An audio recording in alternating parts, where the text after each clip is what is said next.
জীবন হলো একটা বিরামহীন যাত্রা। এই যাত্রাপথে নির্দিষ্ট কোনো গন্তব্যস্থল নেই। এই জীবনে চলার পথে আমাদেরকে প্রতি মুহূর্তেই জীবনে সময়ের সাথে এগিয়ে যেতে হবে। জীবনে যতই কষ্ট, বাধা, ঝঞ্ঝা আসুক না কেন, তবু প্রতিটি ক্ষেত্রে আমাদের না থেমে সামনের দিকে এগিয়ে চলতে হবে। এই জীবনে আমরা সবসময় যা ভাবি সেটা কখনোই ঘটে না। অনেক সময় আমাদের সাথে এমন কিছু ঘটে যেগুলা হয়তো আমরা কখনোই কল্পনাই করতে পারি না। আমরা যেটা কল্পনা করি সেটা যখন আমাদের সাথে বাস্তবিক জীবনে ঘটে যায় তখন আমরা খুবই আনন্দ পায়। আর যখন আমরা যেটা চাই না সেটা যখন আমাদের সাথে ঘটে যায়, তখন তার ক্ষতিকারক প্রভাবটা আমরা মেনে নিতে পারি না। এবং এই জীবনে আমাদের বেঁচে থাকার ইচ্ছে বা অনুভূতি তখন কোনোটাই থাকে না। প্রকৃতি এমনভাবেই এই জড়জগৎকে সৃষ্টি করেছেন, এখানে মানুষকে সুখ এবং দুঃখ দুটোই ভোগ করতে হয় তার কর্মের ফল অনুযায়ী। একটা মানুষ সুখের সময় যতটা আনন্দিত হয়, দুঃখের সময় ঠিক ততটাই দুঃখে কষ্টে ভেঙে পড়ে। তা বলে এই জীবনের দায়িত্ব কর্তব্যগুলোকে ভুলে থাকলে চলবে না।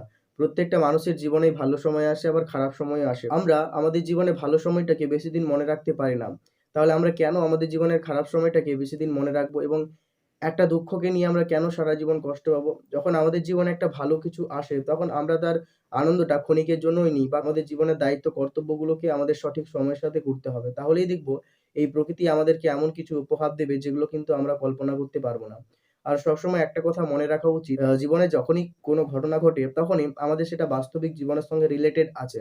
আমরা পার্থিব মানুষ, সেই ঘটনাটাকে আমরা বুঝতে পারি না। এইজন্য আমরা আমাদের সৃষ্টিকর্তার উপর আস্থা হারিয়ে ফেলি। তাই আমাদের প্রত্যেকটা মানুষের উচিত যে সৃষ্টিকর্তা আমাদের সাথে কখনোই অন্যায় করে না। সৃষ্টিকর্তা প্রত্যেকের জন্য সেই কিছু লিখেছেন। কেউ হয়তো সেই ভালো জিনিসটা আগে পান, আবার কেউ হয়তো পরে পান। তাই কখনোই আমাদের সৃষ্টিকর্তার উপর আস্থা হারালে চলবে না।